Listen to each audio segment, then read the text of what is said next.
Hello again. I hope you've enjoyed watching how we can go about getting source data and building a marine structure inside of Revit. I'd like to review with you some of the main points that we covered. If you recall, we started with the Digital Coast Data Access Viewer from NOAA, and we used this tool to find different types of data that cover a wide area of coastal areas around the United States. And we use this to extract contour data for use inside AutoCAD and Revit. Once we had this data, we moved over to AutoCAD, and we went through a few steps of data cleanup as well as referencing in a geographic image to make sure that the data we have correlates to where we think it should be. If you recall, we cleaned up the bathymetry contours to get something a little bit smoother and easier for Revit to handle. We traced our deck outline where we needed to have a deck inside of Revit.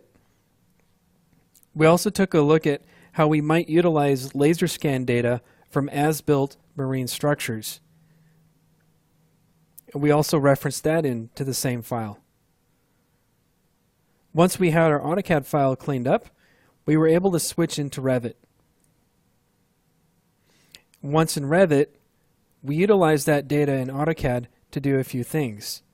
First, we built a topo surface inside of Revit with that contour data. Second, we used the outline of the deck to create our existing pier structure.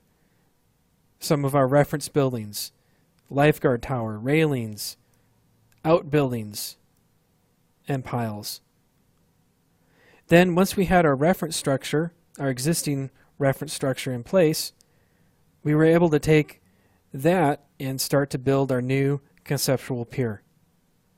We took a look at how we can utilize a custom family for octagonal concrete columns that you might see in a marine structure. We looked at using different cleanup tools and slab editing tools that you might commonly need to use on a deck plan.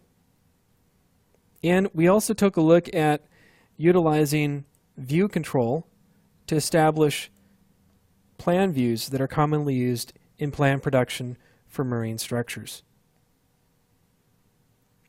So hopefully all of these different methods will give you some valid workflows to use in your projects when you work on marine structures.